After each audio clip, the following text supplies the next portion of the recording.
Assalamualaikum warahmatullahi wabarakatuh. Alhamdulillahilladzi hassana wujuhana walhamdulillahilladzi hassana akhlaqana walhamdulillahilladzi ja'alana min ummati sayyidina Muhammad sallallahu alaihi wasallam.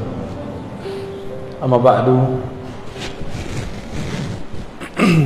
قال النبي صلى الله عليه وسلم من كان آخر كلامه لا إله إلا الله دخل الجنة. وقال صلى الله عليه وسلم فيما رواه البخاري إن الله حرم على النار أن تمس من قال لا إله إلا الله من قلبه أو نفسه أو كما قال صلى الله عليه وسلم. Bapak Ibu yang bukan Allah, jemaah subuh meskipun hujan masih datang, semoga rintik-rintik hujan yang mengenai kita dapat memadamkan api nerakanya. Amin ya rabbal alamin. Tema kita tentang husnul khatimah. Husnul khatimah bahasa Arab artinya husnu, bagus. Khatimah, penutup. Penutup yang bagus. Kalau kita kerja supaya bagus, keluarnya gimana? Bagus laporannya. Maka orang-orang yang sering melaporkan apa yang dia lakukan dengan baik, dengan jujur, orang ini akan keluar dari tempat bekerjanya dengan cara yang baik. Sama, ruh ini sedang diperintah Allah, dia ada pekerjaannya. Jangan sampai dia ditipu oleh nafs jiwa. Maka jiwanya harus naik dari jiwa al-ammarah bisu. Jadi jiwa itu ada banyak tingkatannya. Kita sudah sering dengar. Ada jiwa yang menyuruh kepada keburukan, disebut ammarah bisu. Ini jiwa-jiwa yang ruhnya terhalang untuk mengenal Allah, disebut dengan an-nafs al-ammarah bisu. Ammarah bukan amarah. Ammarah berarti alladhi yukthir al-amr, yang banyak memerintah, yang banyak menyuruh. Jiwa kita ini sangat liar, karena dalam riwayat Israiliyat ada satu riwayat yang bagus, meskipun secara kualitasnya tidak sampai sahih. Cuma ulama kita mengatakan maknanya sahih sesuai dengan ayat-ayat ini. Tatkala Allah menciptakan nafs, maka Allah mengatakan aqbil, wahai jiwa, melihatlah kepadaku, menghadaplah kepadaku. Fala yuqbil, tapi dia tidak mau menghadap. Lalu Allah katakan lagi, ya nafs aqbil, wahai jiwa, menghadaplah kepadaku. Tapi jiwa itu tidak mau juga, pantang disuruh-suruh. Akhirnya Allah laparkan jiwa, Allah puasakan jiwa dari makanan-makanannya. Lalu Allah mengatakan, ya nafs aqbil fa aqbala, wahai jiwa, menghadaplah. Barulah jiwa itu menghadap kepada Allah Subhanahu wa ta'ala. Jadi cara untuk mendidik jiwa ini supaya dia naik dari yang paling rendah ammarah, minimal naik ke lawamah, itu puasa. Puasa di situ bukan hanya puasa zahir, tapi juga puasa batin. Nafs itu ada penyakit di dalamnya, sombong. Puasa dari kesombongan. Nafs itu pengen didengar selalu, tidak mau mendengar orang. Nafs itu pengennya ditaati, tapi tidak mau mentaati.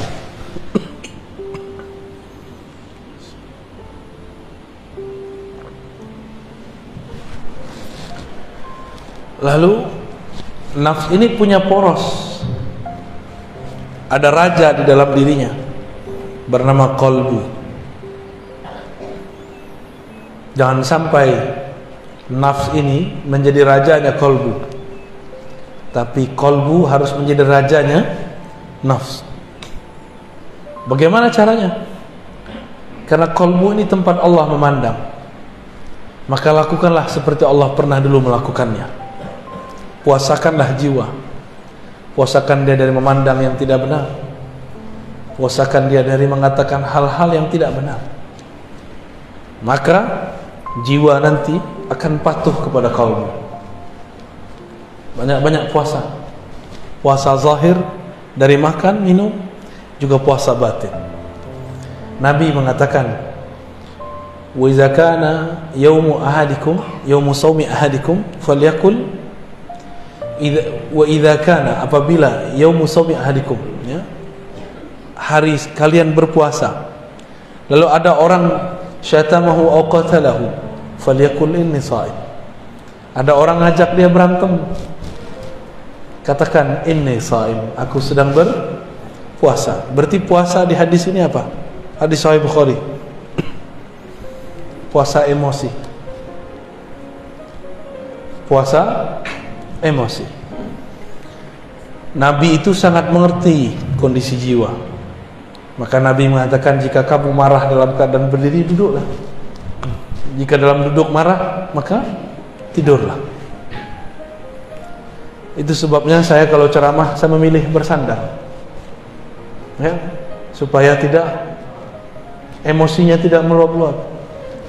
Ya, silakan para satis dicobain. Ya, cobain kalau ceramah itu bersandar. Maka kita nafsnya sudah disandarkan, tinggal yang bicara kolbunya, lidahnya dipinjam sebentar.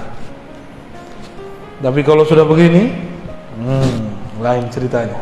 Gelarnya jadi keluar. Saya doktor, saya LC, lulusan apa tuh? Lulusan Ciputat. Ya, lama di Kairo. Itu istilah baru yang saya dapat di Medan. Dari Dr. Thohir, alumni Kairo ini, alumni Mesir ini. LC kata dia lama di Kairo. Kalau MM masih di Medan. Jadi si jiwa ini harus dipuasakan terus, nanti dia naik ke lawamah. Apa ciri-ciri jiwa kita sudah naik ke lawamah? Kita suka menyesali perbuatan. Maka ahwal, kondisi yang terjadi pada orang yang sudah naik ini namanya muhasabah. Apa namanya? Suka menghisap dirinya, bukan menghisap orang lain. Suka menyalahkan dirinya, bukan menyalahkan orang lain. Lawamah itu dua, ada lawamatu ghairi, dia mencaci maki orang lain, itu setan. Setan itu dikeluarkan dari surga, yang salahkan iblis, yang salahkan Adam. Iblis keluar dari surga, yang salahkan siapa? Nabi Adam. Lalu justru dia diusir karena dia tidak patuh kepada Allah. Ketika Nabi Adam pun juga diusir dari surga, beliau salahkan siapa? Dirinya sendiri. Ini beda Bani Adam yang ruhnya hidup dengan Bani Syayatin. Bani Syayatin ini bisa manusia, kan ada Syayatinul Jinni wal Ins, keturunan atau pengikut setan. Apa aja disalahkan orang, nggak pernah menyalahkan diri. Oh, ini banyak ustadz sekarang begitu. Banyak dai sekarang menyalahkan orang di luar, menyalahkan kelompok di luar. Gunung Semeru meletus, yang dia salahkan orang Semeru. Oh, orang Semeru tuh nggak ibadah, itu banyak maksiat tuh. Jangan begitulah. Kalau Anda tidak sanggup membantu mereka, jangan sakiti hati mereka. Sinabung dekat sini kan? Oh, di bawahnya banyak orang kafir. Kalau engkau tidak mau bantu, uskut, diam aja. Karena untuk membantu tidak mesti dia seorang muslim. Membantu sementara manusia dan manusia ini adalah hal yang wajib. Karena Nabi memahami ayat, Allah jadikan kamu berkabilah-kabilah, bersuku-suku, lita'arafu, supaya kamu berkenalan. Salah satu penyakit jiwa itu adalah merasa dirinya baik. Itu satu. Yang kedua, merasa sukunya terbaik. Hati-hati ya. Ini kita ini nggak tahu sebenarnya suku orang Medan ini banyak ya. Di Medan ada Melayu, ada Batak, ada Minang, ada Jawa, ada Mandailing itu masuk Batak ya? Batak sendiri masuk Batak ya. Kirain nggak mau disebut Batak ya. Ada suku Melayu Aceh, Melayu Delhi, ada Melayu Riau, Melayu Jambi, banyak sekali. Kalau kita ini merasa lebih baik dari orang, berarti nafsiyahnya lebih tinggi ya. Jadi misi Rasulullah itu menghancurkan perasaan kibir. Jadi nafs al-ammarah tadi dia punya karakter dia merasa lebih baik dari orang. Jadi kalau kita duduk di sini merasa lebih baik dari yang di samping, berarti nafs ammarahnya masih aktif. Harus dikuasakan, harus dihantam dengan puasa. Kalau sudah naik ke lawamah, dia sering muhasabah. Hasibu qabla an tuhasabu, mutu qabla an tamutu.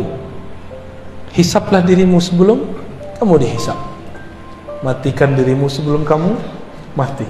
Maksudnya bayangkan kalau kita mati, apa yang akan kita bawa? Pertanyaan di alam kubur tidak aneh-aneh. Cuma man rabbuka, man nabiyuka, siapa Rabbmu? Tidak ditanya pernah bangun masjid, nggak ditanya. Nggak ditanya hafalannya berapa, nggak ditanya tahajudnya banyak atau tidak. Yang ditanya siapa Rabbmu? Kamu tahajud untuk siapa? Kamu bangun masjid karena siapa? Kamu sekolah karena siapa? Kamu ngajar, kamu belajar untuk siapa? Untuk debat, berarti kamu bukan bagian dari ahlullah. Jika ini muhasabahnya sudah rutin, nah inilah thariqahnya Imam Al-Harith Al-Muhasibi, Imam Salafus Saleh ya. Imam apa? Salafus Saleh. Jadi semenjak zaman Salafus Saleh sudah ada imam yang mengajarkan thariqah muhasabah. Imam Al-Muhasibi mengajarkan murid-muridnya, sebelum tidur ingatlah semua aktivitas kita sebelum tidur, mulai dari bangun sampai mau tidur lagi. Jika ada tergores di hati, minta ampun kepada Allah. Jika ada kebencian masuk ke hati, minta kepada Allah supaya dicabut. Jika ada dendam di hati, emosi, minta kepada Allah supaya Allah menentramkan qalbu. Itulah amalan Imam Al-Harith Al-Muhasibi. Ternyata beliau ini mengamalkan amalan sahabat yang dulu Sayyidina Abdullah bin Umar penasaran kepada dia. Dilihat-lihat ternyata tahajudnya sedikit, sedekahnya tidak banyak, baca Qur'annya juga standar. Setelah 3 hari Abdullah bin Umar bertanya, kata Rasulullah, engkau ini ahli surga, tapi aku tidak melihat amalanmu banyak. Lalu Abdullah bin Umar bertanya, apa masya'nuka? Amalan kamu apa gerangan? Dijawab oleh sahabat ini, disembunyikan namanya. Tidaklah aku mengambil tempat tidurku kecuali aku membuang semua kebencian, semua goresan, semua dendam dari kolbuku. Jadi dia tidur gak bawa dendam, dia tidur tidak bawa kesombongan, dia tidur dalam kerendahan hati, kehinaan jiwa. Disitulah dia kemudian minta ampun kepada Allah. Baru dia mengatakan, Bismikallahumma ahya wa amut. Ya Allah, dengan namamu yang maha agung, aku hidup dan aku minta ditidurkan. Kalau ini sudah rutin naik ke nafs al-mulhamah. Mulhamah ini orang sudah mulai berdialog dengan jiwanya, dengan kolbunya. Nabi pernah bersabda, istafti qalbak, bangunlah dialog dirimu dengan dirimu. Istafti qalbak, hadis Tirmizi. Kita mau ngapa-ngapain, sholat dulu, sholat istikharah. Tanya kepada Allah, tanya ke dalam diri, karena Allah berbicara ke dalam diri kita. Ini istikharahnya cuma mau nikah ya, mau kerja nggak istikharah, mau berguru nggak istikharah, Lebih penting menikah atau berguru?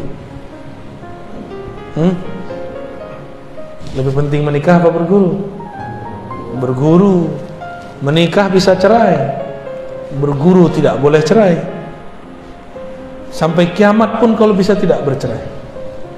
Tapi kalau nikah, nggak cerai hidup, cerai mati. Iddahnya 4 bulan 10 hari. Benar. Tapi cerai dengan guru, iddahnya sepanjang masa. Bahaya nggak? Ya? Maka berguru harus istikharah. Istikharah itu artinya istikharah, meminta agar Allah memilihkan. Allah makhtarli wa la tukhayyirli. Ya Allah, pilihkan untukku, jangan engkau membiarkan aku memilih untuk diriku sendiri. Sudah beristikharah mau cari guru? Belum ya? Kalau sama istri bisa tengkar, sama guru nggak boleh tengkar. Ya, sama pasangan bolehlah kita ngambek sebentar, sama guru ngambek sebentar, itu murid durhaka, berbahaya. Ya, istikharahlah. Nah, mulai bangun komunikasi dengan kolbu. Saya istikharah setiap kali mau ngajar. Jadi kalau tambah sering ngajar, saya tambah sering istikharah. Saya tanya, ya Allah, apa yang saya mau ajarkan? Tolong gerakkan lidah ini, pancarkan dari kolbu kami nurmu. Hanya engkaulah yang mampu berbicara, hanya engkaulah yang menggerakkan kolbu. Di situ saya baru baca assalamualaikum. Jadi nol dulu kita, baru kita bicara. Ya, nah itu coba amalkan Pak. Sebelum tidur, kesel sama pasangan, marah sama anak, tidak baikan dengan tetangga, bermusuhan, iri dengki dengan teman bekerja, dibuang semua. Jika pernah kita menyakiti mereka, mintakan ampun kepada Allah, kirim Fatihah untuk mereka, katakan ya Rabb, tumbuhkan ridha dalam kalbu orang yang musuhiku, dan jadikan aku orang yang fi qalbi salamah, di dalam kalbuku ada salamah, keterbebasan daripada penyakit-penyakit kalbu. Satu kali Nabi Muhammad sallallahu alaihi wasallam mengatakan, Allahumma inni a'udzubika min an uradda ila ardhil umr wa a'udzubika wa as'aluka salamata sadr wa a'udzubika min su'il sadr. Hadis ini ada di Bukhari, ada di Muslim, ada yang terpisah, ada yang digabung. Nabi sallallahu alaihi wasallam mengatakan, ya Allah, aku berlindung kepada Engkau dikembalikan kepada masa yang hina sebelum kami meninggal. Ya, boleh pakai bahasa Indonesia ya, kalau nggak hafal bahasa Arabnya. An uradda ila ardhalil umur, dikembalikan kepada keadaan umur yang hina. Anak kecil tidak bisa apa-apa, ngapain saja harus dibimbing, harus dibantu. Maka dikembalikan masa seperti itu disebut arzalil umur. Kalau ada di antara keluarga kita sudah begitu, maka katakan, ya Allah, ikhtim lana bihusnil khatimah. Keadaan ini sudah takdir Engkau, kami ridha ya Allah, tapi tetapkanlah kami dalam husnul khatimah. Kembali ke hadis tadi. Hadis ini berkaitan dengan surat Yasin, wa man nu'ammirhu nunaqqishu fil khalq. Siapa yang kami panjangkan umurnya, kami kembalikan dia seperti semula jadi. Dulu tidak bisa bicara, sekarang susah bicara. Tidak bisa jalan, sekarang nggak bisa jalan. Maka jangan minta panjang umur, minta saja al-afwa wal afiyah. Sahabat nanya kepada Rasulullah, wahai Rasulullah, tolong berikan aku amalan doa. Hadis Ibnu Majah. Apa kata Nabi? Kul Allahumma inni as'aluka al-afwa wal afiyah fid dunya wal akhirah.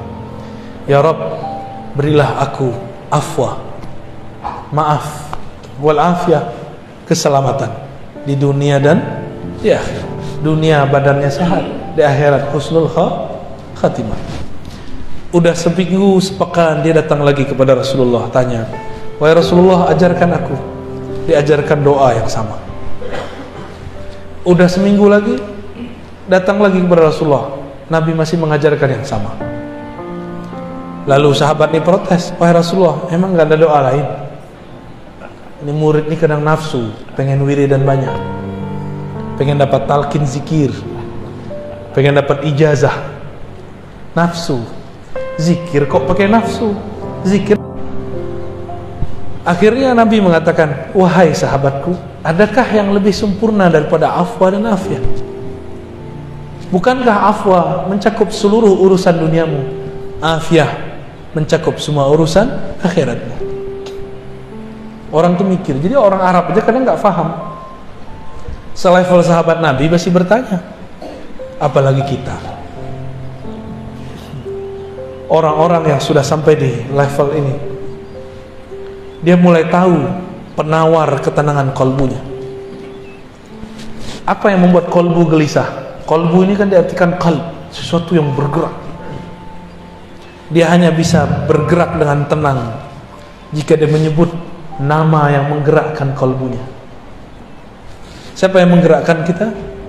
Allah. Maka disebut di kolbunya Allah, Allah. Baru kolbunya tenang. Anak kecil mainannya ketinggalan, nangis gak? Oh, bisa pukul-pukul badannya, bisa guling-guling. Mainannya kolbu cuma satu, zikrullah, menyebut nama Allah. Kalau di sini sudah rutin, sudah sering berdialog dengan kolbu, sudah tahu obat penawar gelisahnya kolbu, yaitu zikrullah, maka orang ini naik ke makom yang tadi ayatnya dibaca. Ya ayyatuhan nafsul mutmainnah, wahai jiwa yang sudah tenang dalam berzikir menyebut namaku, wahai jiwa yang sudah sering dipuasakan, wahai jiwa yang sudah sering dimuhasabahkan, wahai jiwa yang tidak menyalahkan selain dirinya, wahai jiwa yang merasa dirinya rendah, irji'i ila rabbiki radiyatan mardiyah. Sekarang kamu dapat tiket pulang, diundang langsung oleh Rabbul Bariyah dengan penuh ridha dan mardiyah. Itulah kondisi orang yang sudah mantap di kolbunya nama-nama Allah. Inilah beruntungnya kita. Di negeri ini banyak ulama-ulama mengajarkan kan zikir kolbu. Banyak gak? Banyak. Cuma setan tidak akan pernah diam. Dia nanti akan buat konspirasi. Kalau belajar zikir gila, kalau belajar ini, belajar itu, nanti gak sholat. Itu biasa, itu setan. Anehnya, setan ini kan punya wali. Walinya kadang-kadang seorang dai. Si dai ngomong, gak usah belajar tarekat, zikir, nanti gila. Hati-hati ya, hati-hati. Orang gila karena pekerjaan, orang gila karena masalah jodoh, orang gila karena masalah dirinya sendiri itu lebih banyak daripada orang yang gila karena belajar zikir. Orang gila karena belajar zikir karena aslinya dia gila. Kawan saya masuk kampus gila karena ditanya terus sama dosennya, kapan kau selesai? Gila dia. Maka saya nggak mau tanya lagi mahasiswa saya kalau dia nggak selesai.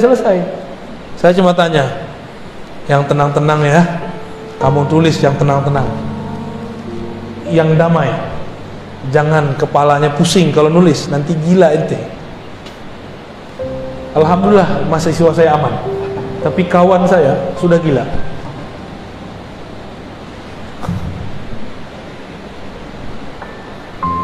Udaranya sendu sekali ya, seperti suara saya. Sebenarnya saya nggak enak badan Pak, tapi karena janji harus ditepati, saya minta kepada Allah, ya Allah berikan saya kekuatan. Tapi nanti Jumat saya nggak kuat lagi, maka cuma 2 ini, pagi ini dan waktu duha, insya Allah. Nah, jadi kalau mau husnul khatimah, apa yang dilakukan? Jangan salahkan orang lain, sering puasa, salahkan diri. Yang kedua, sering-sering muhasabah. Yang ketiga, sering ajak diri kita berdialog. Lalu belajar zikirlah kepada ahli zikir. Kalau sudah begitu nanti dapat undangan. Jadi husnul khotimah itu undangan dari Allah. Irji'i ila rabbiki radiyatan, berarti Allah yang undang. Maka saya tutup dengan hadis Nabi. Nabi mengatakan, man kana akhiru kamamihi la ilaha illallah, siapa yang akhir kalamnya la ilaha illallah, dakhalal jannah, pasti masuk surga. Ada anak muda nanya, tamatan lama di Kairo, LC juga. Apa kata dia? Buya, Nabi sebelum meninggal nggak baca la ilaha illallah, baca ummati ummati. Itu husnul khotimah, su'ul khotimah. Ya salam. Itu yang nanya setan apa dia ya? Tapi bagus. Bagus itu pertanyaan. Kira-kira gimana Pak? Nabi sebelum meninggal nggak baca la ilaha illallah, baca apa? Ummati, as-salah, as-salah, ittaqun nas, ittaqullah fil nisa, ittaqullah fis salah. Itu apa? Itu cara menjaga la ilaha illallah. Nabi itu, dia dan Allah sangat dekat. Kalau sudah dekat tidak perlu sebut menyebut.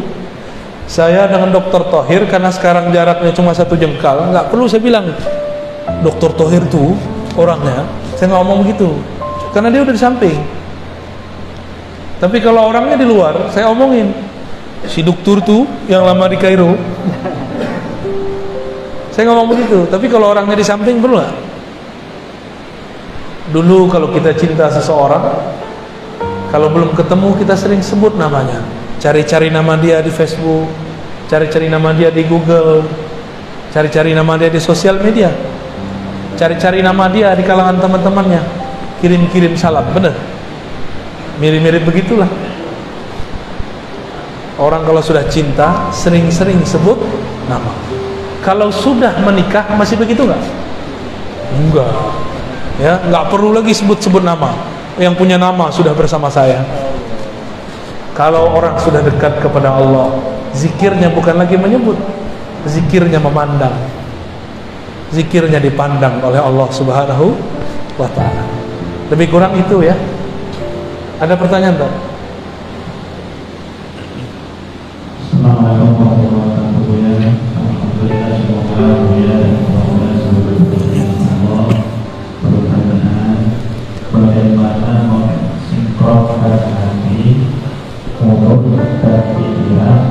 serta pandangan sangat gampang diucapkan tapi sulit dilakukan. Terima kasih. Man la yara muflihan la yuflih abadan. Begitu kata Imam As-Surawardi. Siapa yang tidak punya contoh orang baik tidak akan pernah baik. Siapa yang tidak pernah melihat orang sukses tidak akan pernah belajar kesuksesan. Siapa yang tidak bermursyid, maka lisan, kolbu dan ruhnya tidak akan sejalan. Maka carilah mursyid. Nanti mursyid itu bimbing kita supaya lisan, pikiran, kolbu, ruh ini sejalan. Guru. Kenapa anak kecil tidak bisa fokus? Karena tidak ada gurunya. Kalau ada gurunya bisa fokus gak? Bapak ibu ini yang sekarang bisa fokus, dulu waktu kecil sholat juga nyikut-nyikut kawan. Bahkan saya lihat nih, sikutnya ada tandanya tuh ya. Dulu pernah giniin temannya tuh, dan jatuhnya satu deret. Ya, betul ya. Maka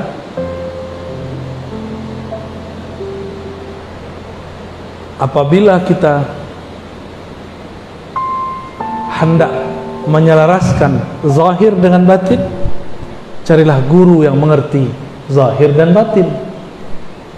Kalau ingin sesuai zahir dan batin, jangan berguru hanya kepada ahli fikih.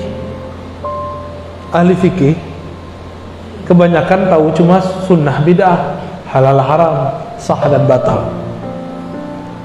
Ahli akidah taunya benar dan salah.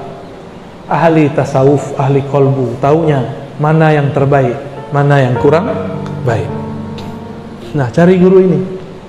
Semua amalan itu bagus, tapi yang mengerti amalan ini untuk apa, itu ahli kolbu. Dokter tahu obat ini semuanya bagus, tapi kalau kita sakit, apakah semua obat dikasih? Enggak, keracunan nanti, gagal ginjal nanti. Maka mursyid yang dapat ijazah dari gurunya, dididik oleh gurunya, dia tahu cara mengatur obat zikir untuk kolbu. Jadi carilah mursyid, ya. Sudah seumur begini kok nggak punya mursyid juga, ya. Carilah, di Medan ini banyak ahli-ahli zikir, ya. Allahumma sholli ala Muhammad. Kita bertanya saya hijrah, apa pertama kali yang saya lakukan? Mau hijrah, ingat-ingat kalam Sayyidina Ibrahim, inni muhajirun ila Rabbi. Aku hijrah kepada Allah, bukan hijrah ke NU, Muhammadiyah, Salafi, Jemaah Tabligh, bukan. Gak ada hijrah begitu, itu bid'ah itu. Hijrah itu kepada Allah. Faman kanat hijratuhu ila Allah wa rasulih. Hadis sahih Bukhari Muslim. Siapa yang hijrahnya kepada Allah, kepada Rasulullah, fa hijratuhu ila ma hajara, fa hijratuhu ila Allah wa rasulih. Maka Allah sampaikan dia kepada niatnya. Jadi berhijrah itu bukan bercelana jingkrang. Berhijrah itu bukan berarti tadi tidak berjenggot, sekarang berjenggot. Berhijrah itu tadi kolbunya ditawan oleh dunia, sekarang kolbunya dipenuhi nama pemilik dunia, Allah Subhanahu wa ta'ala. Itu hijrah.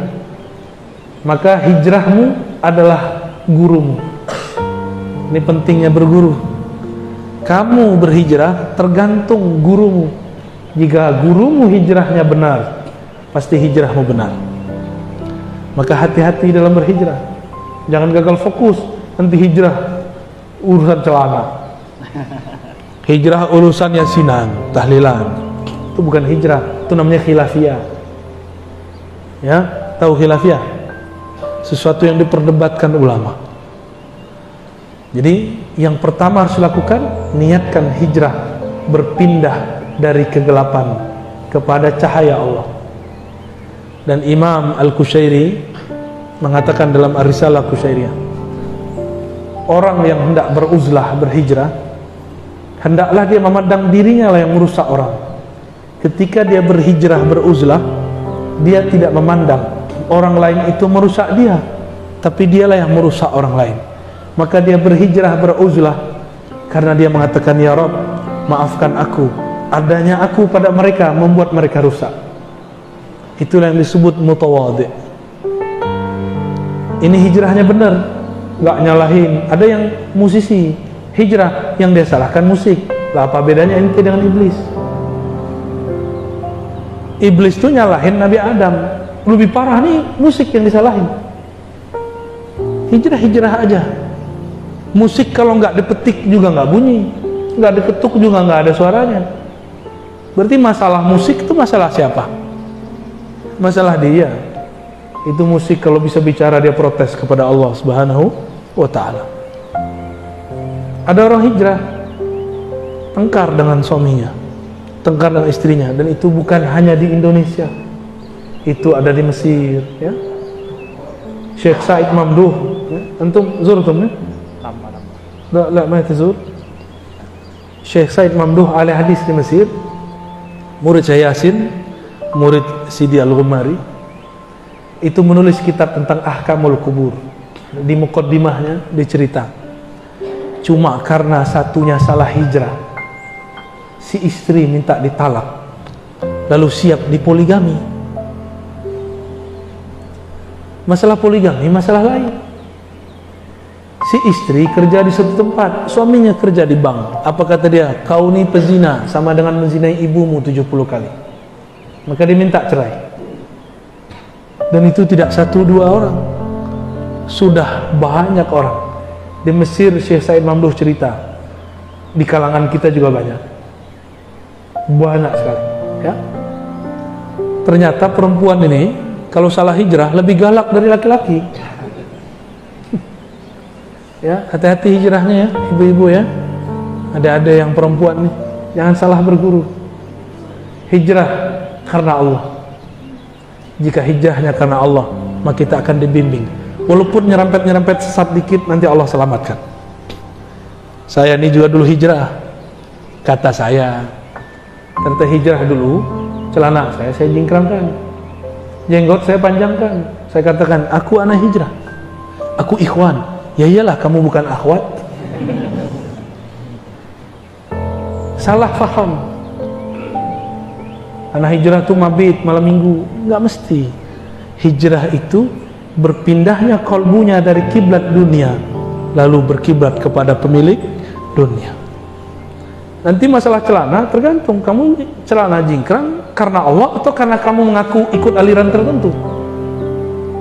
Kamu panjangkan jenggot karena kamu merasa kamu aswaja, ahlus sunnah, karena kamu merasa dirimu salafi, jamaah tabligh, NU, Muhammadiyah, Wasliyah, atau karena engkau ingin ikut kekasih Allah. Beda-beda tipis. Kalau benar-benar mau ikut kekasih Allah, kita pakai serban tiap hari ya.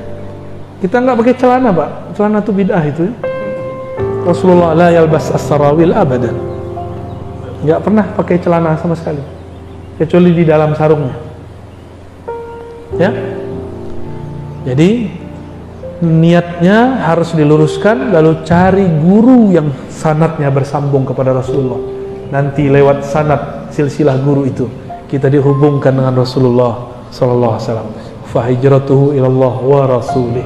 Hijrahnya disampaikan, diusulkan kepada Allah dan Rasulnya. Amin ya rabbal alamin. Baik, kemudian Ramadan sebentar lagi, yang mana yang harus kami lakukan? Sholat tarawih 11 rakaat atau 1 rakaat? Sebenarnya nggak sholat tarawih, nggak apa-apa juga. Yang penting sholat isya ya. Yang hampir wajib itu sholat witir. Tapi kalau mau debat-debat, tidak ketemu kita. Sahabat Nabi meriwayatkan dari Nabi sholat tarawih 11. Yang ada riwayat Sayyidatuna Aisyah, Maimunah, Ummu Salamah, Nabi sholat witir 11. Jadi 11 itu bukan sholat tarawih, tapi sholat witir. Tapi karena umat ini menguasai ustadz, umat diikuti ustadz, bukan ustadz diikuti umat.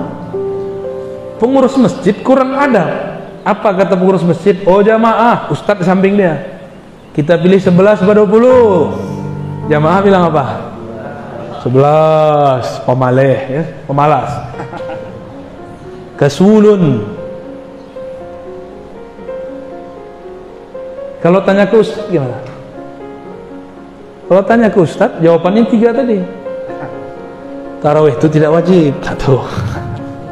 Yang kedua, para sahabat kalau sholat tarawih pasti 20.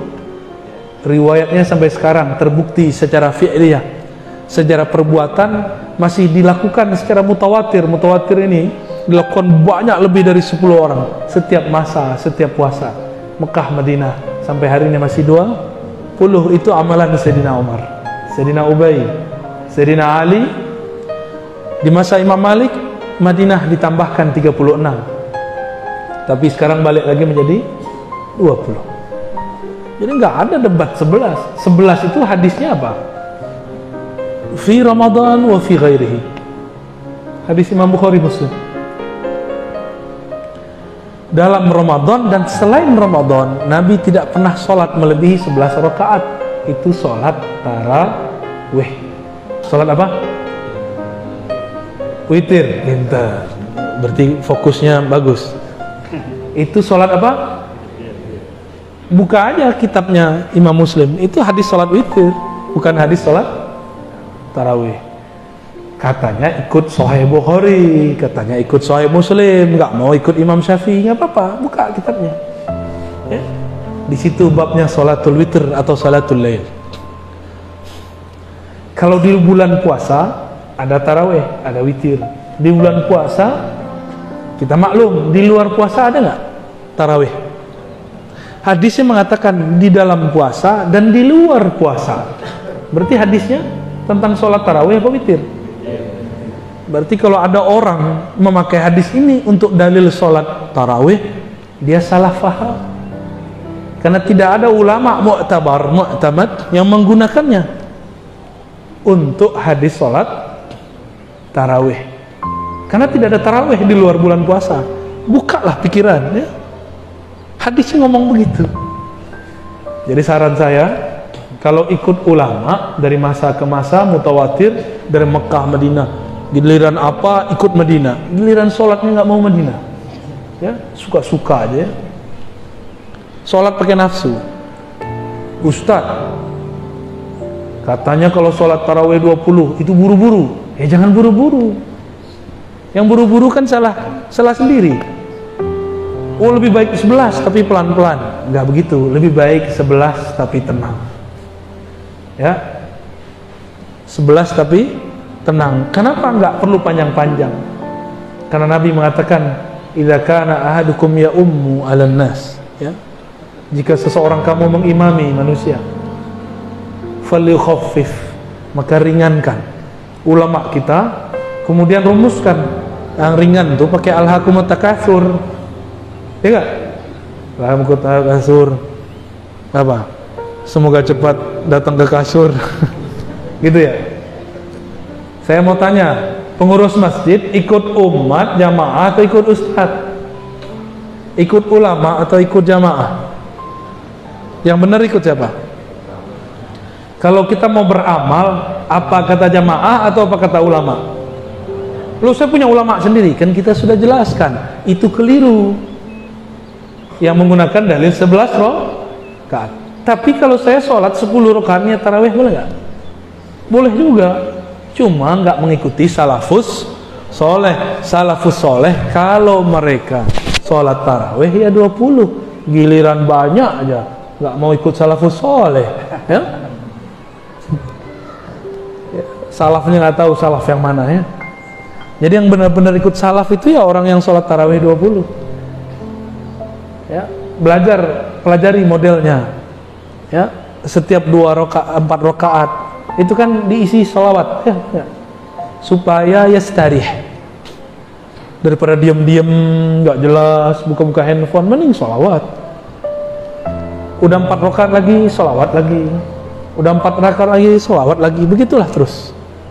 Itu indah, ya, mengikuti sunnah Rasulullah Shallallahu Alaihi Wasallam. Ya. Mungkin yang terakhir kepada Bapak Ibu, kami tidak bisa berdoa semua, hanya mungkin kemudian ditanyakan ke rekan-rekan community mungkin apakah ada yang bertayang? Terima kasih. Ada kuntilanak. Ruh gentayangan itu makna sahihnya bukan jadi hantu. Yang jadi hantu itu jin atau korin, mirip dengan orang yang meninggal. Korin, ya namanya. Korin ini cuma 2 korin yang diislamkan, korinnya Nabi sama korin Imam Mahdi. Dan hanya Imam Mahdi dan Nabi Muhammad yang bisa membereskan itu semua. Atau Al-Ghaus, wali-wali yang sampai puncak, itu bisa mengislamkan qarin. Makanya jika ada datang muncul sosok Syekh Abdul Qadir, Syekh Naqsyabandi, Syekh Idrisi, itu belum tentu beliau. Siapa tahu qarinnya, kan qarin dia belum Islam, ya, qarin dia belum, qarinnya bisa jadi banyak. Ada yang Islam murtad lagi, ada juga. Dia dikuasai oleh setan, maka si qarin ini akan menyesatkan orang yang halu, yang suka mengikuti khayalan.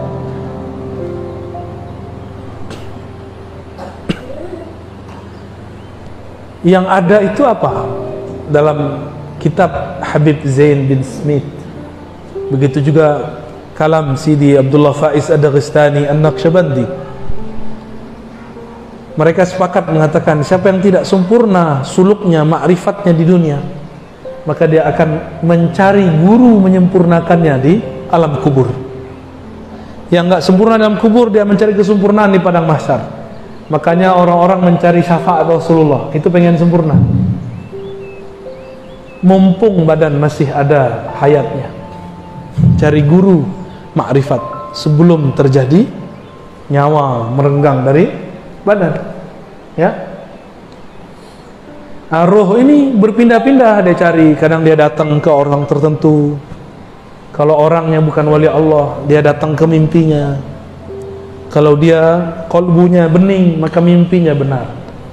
Maka mimpi ketemu orang-orang yang sudah wafat itu rata-rata benar. Tapi kalau lagi halu, bisa benar bisa tidak, ya. Jadi tidak ada arwah dalam artian orang-orang mati gentayangan kepada orang hidup. Yang ada korinnya gentayangan, ya. Kita ini Allah jadikan khalifah di bumi. Khalifah itu pemimpin, nggak boleh takut kepada jin, nggak boleh takut kepada setan, tapi nggak boleh juga sombong, ya. Jadi nggak usah takut sama hantu. Hantu ada, tapi itu jin. Tapi tidak ada namanya arwah gentayangan jadi hantu. Yang ada arwah itu mencari kesempurnaannya. Dia nggak butuh lagi kita, ya. Cukup ya. Sudah agak terang. Doanya pakai Al-Fatihah aja ya. Semoga semua yang hadir, termasuk kami Al-Faqir, Allah tutup umur ini dengan husnul khatimah. Jika Allah panjangkan, semoga dipanjangkan dalam afwa wal afiyah. Jika Allah matikan, semoga Allah matikan dalam husnul khatimah. Apapun takdirnya, corona tidak corona, sakit tidak sakit, tabrak atau tidak ditabrak, jatuh tidak jatuh, semuanya takdir Allah. Kita hanya perlu ridha. Maka kita minta, raditu billahi rabba, ya Rabb, berikan aku keridhaan dalam qalbuku. Ala hazinni wa likulli niyatin salihah wal ghayat. Al-Fatihah.